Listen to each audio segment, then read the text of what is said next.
Allons-y maintenant avec des problèmes un peu plus complexes, un peu plus élaborés, où la démonstration va faire partie intégrante de la résolution du problème. Donc, ce sont des problèmes plus récapitulatifs en cette fin de chapitre. Donc, allons-y avec un premier exemple. Donc, on va aller lire le problème, puis on va voir un peu comment on peut raisonner ce problème-là, comment on peut réfléchir ce problème. On dit, dans les figures suivantes, l'angle FGJ est isométrique à l'angle NPS. Moi, je vous suggère toujours, quand vous lisez ça ici, de venir le faire comme remarque l'indiquer sur les figures. Donc, l'angle FGJ, donc l'angle qui est ici, est isométrique à l'angle NPS. NPS. Donc, je vais l'indiquer comme ceci. Donc, comme même mesure. Le côté FG est isométrique à NP. FG, c'est ici. Donc, je vais peut-être même me mettre une autre couleur. Tiens, c'est en rouge, hein? FG est isométrique à NP. Bon. Ensuite, donc on voit des triangles avec des angles des côtés. On a des dimensions qui sont indiquées sur mes triangles. Oh, ici, je vois un triangle qui normalement devrait m'être familier. Hein? Donc, un triangle rectangle dans lequel on a abaissé une hauteur. Donc, ça, relation métrique peut-être.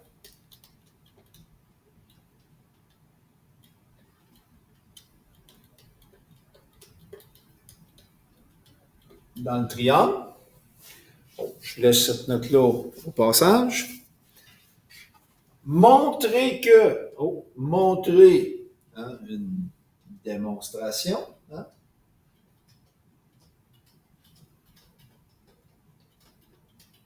Donc, une démonstration va être impliquée dans le problème. Montrer que l'aire du triangle FJL, donc l'aire du triangle FJL, c'est celui-là. Donc, l'aire du triangle FJL est de ça. Donc, ça veut dire qu'on a une démonstration, hein, ce n'est pas un contre-exemple parce que c'est vrai, et puis on veut montrer que l'air est de ça. Donc ça, c'est notre conclusion. Hein. On doit arriver dans notre problème à la conclusion que ça. Ça doit être notre dernière étape.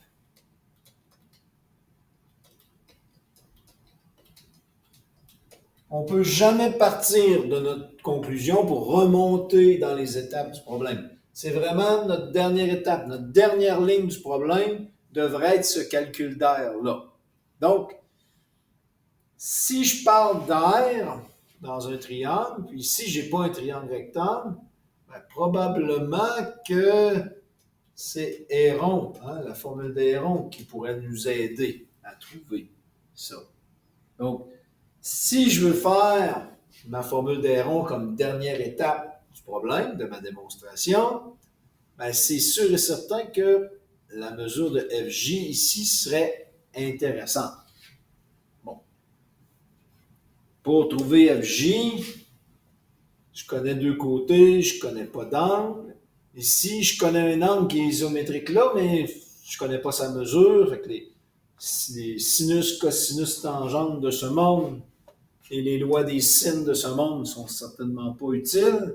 Un, ce n'est pas des triangles rectangles. Deux, je ne connais pas de mesure d'angle. Bon, ce n'est pas un outil intéressant. Ici, j'ai des relations métriques peut-être que je pourrais utiliser. Hein. Je connais des côtés dans mon triangle. Si je place un peu on se rappelle comment placer nos lettres là, dans notre triangle. J'ai mes deux côtés de l'angle droit du grand triangle. Donc, je pourrais placer A ici et B ici. Ce qui fait qu'on aurait notre fameux C ici qui est notre grand côté. Si je place là A, ici, je vais avoir E. puis si j'ai placé B ici, ça sera D. Et puis j'ai H ici. Donc on a nos lettres.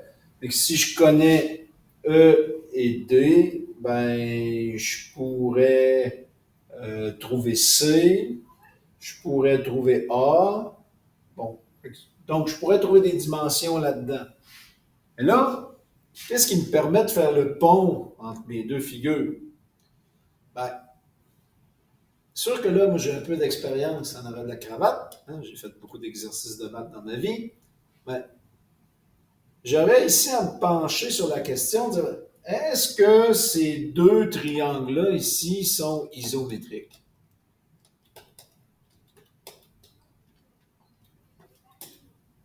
Bon, je suis allé vers isométrique. Alors, ils pourraient être semblables aussi, mais bon, je regarde, ils ont l'air d'avoir les mêmes. Ils n'ont pas l'air d'avoir eu un agrandissement de réduction. Puis, de plus, ce côté-là est de la même mesure que ce côté-là. Donc, s'ils sont de même mesure, je peux peut-être me pencher sur la question, est-ce que s'ils sont isométriques?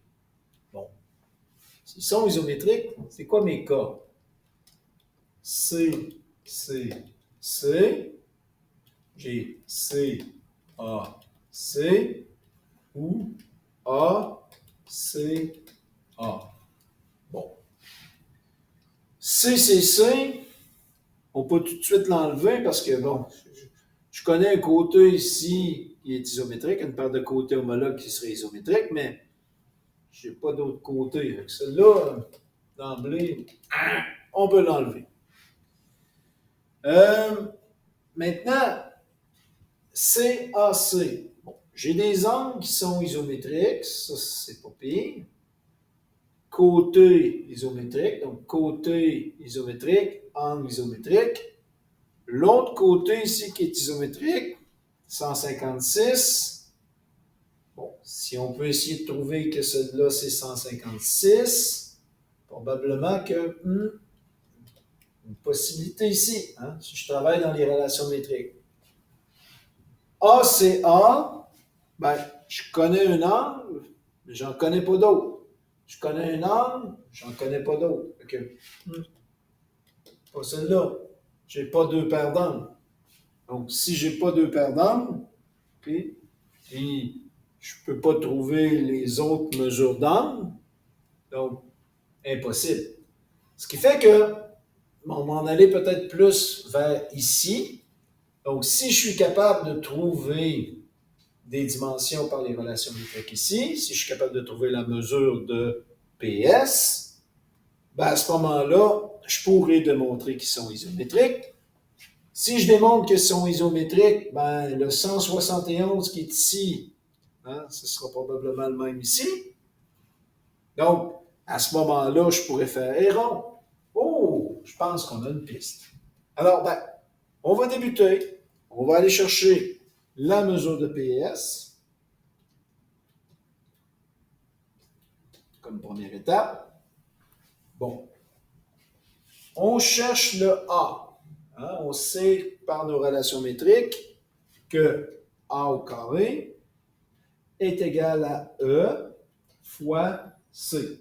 Bon, ici C, ben, puisque j'ai E et j'ai D, ben, tout ça c'est C, je peux le trouver en additionnant les deux.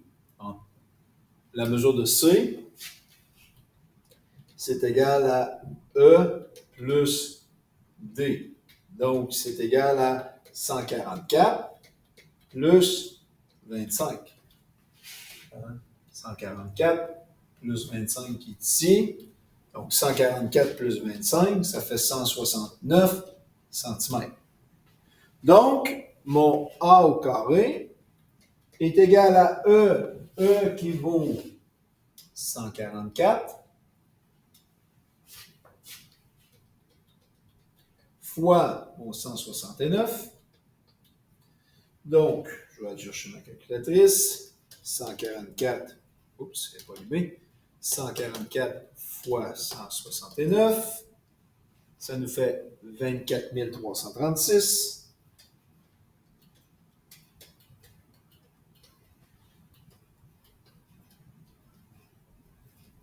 Maintenant, pour enlever l'exposant 2, je fais une racine carrée. Racine carrée. Donc, A est égal à racine carrée de ma dernière réponse, donc 156 cm. Ce qui fait que le côté ici, c'est 156 cm. La mesure de A est de 156 cm.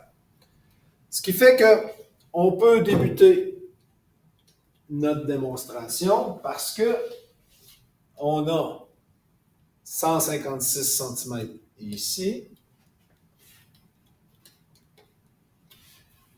J'ai 156, 156, j'ai un angle, j'ai un angle, j'ai un côté, j'ai un côté. Donc, j'ai tout ce qu'il faut pour pouvoir faire ma démonstration CAC. Alors, la mesure de FJ, là, moi je vais le faire ici, puis je vais agrandir ma page. À la limite, vous avez de la place sur votre autre page de cahier. Donc, pour ne pas me déplacer d'une page à l'autre. Mon cas de similitude, ce sera CAC, donc mon cas. Mes affirmations, donc,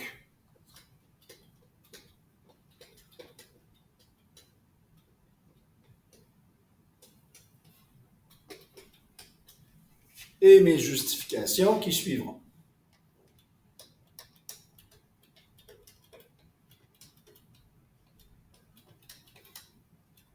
Donc, affirmation, justification, mon côté est, donc, mon premier côté, j'ai que FG est isométrique à PN, FG est isométrique à PN. Ils sont isométriques ensemble. Ben, ici, la justification, c'est par hypothèse. Pourquoi par hypothèse? Ben, dans mon problème au départ, on me fournissait ces informations-là. Donc ça fait partie de l'hypothèse. C'est des choses qu'on peut utiliser dans nos démonstrations. On nous les a déjà données. Okay? Donc, par hypothèse, pour mon angle, ben, c'est un peu la même affaire. Hein? L'angle FGJ est isométrique à l'angle NPS. Pourquoi? Ben, encore une fois, on nous le dit dans le problème par hypothèse.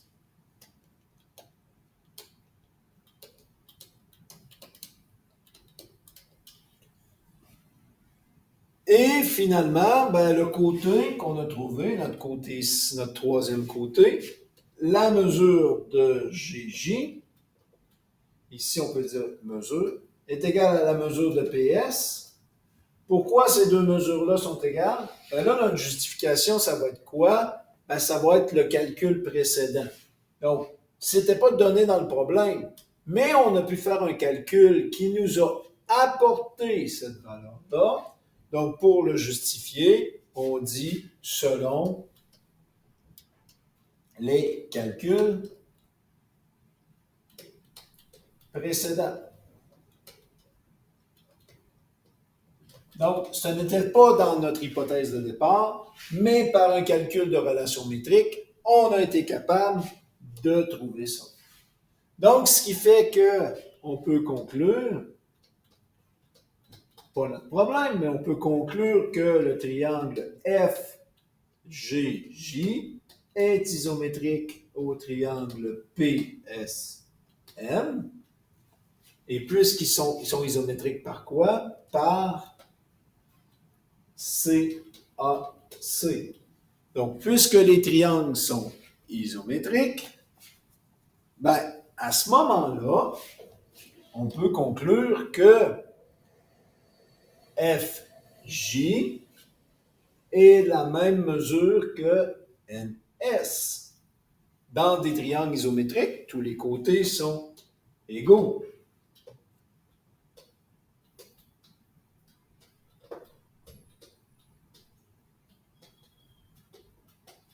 est égal à 171 cm. Ben, maintenant qu'on a ça, notre 171 cm ici, ben, on a tout ce qu'il faut pour faire notre dernière étape, notre conclusion de notre démonstration par Héron. Donc, finalement, on va pouvoir aller calculer l'aire du triangle FJL.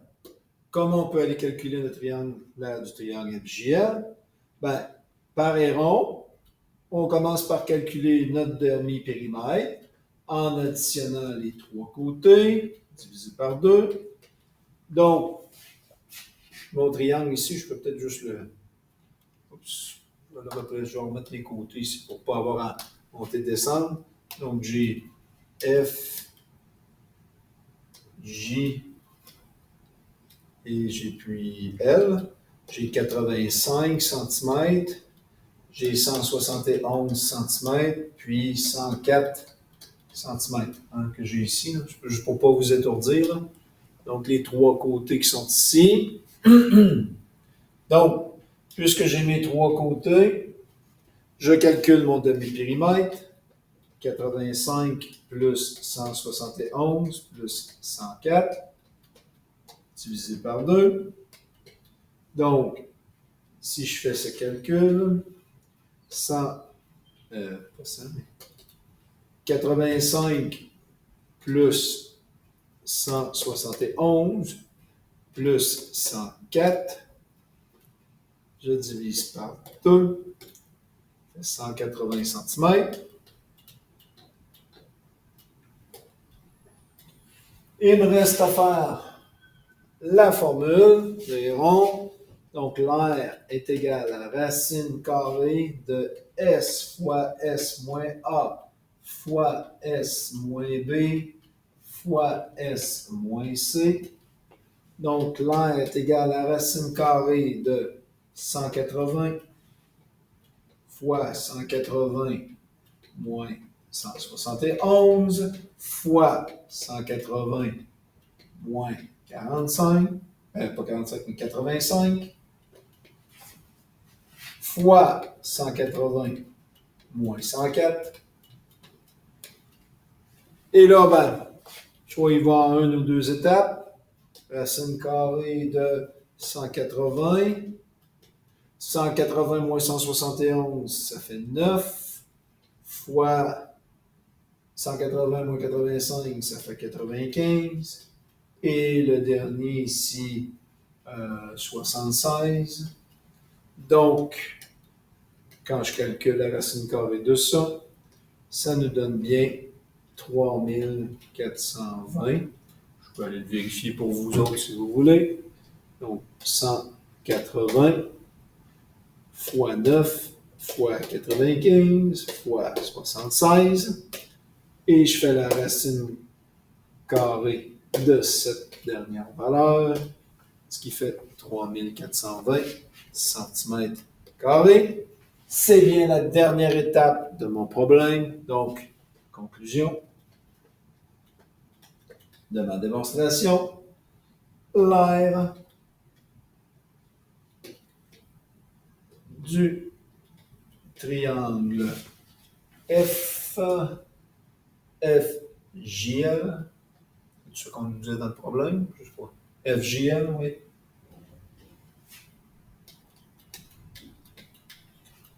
Est de 3420 cm².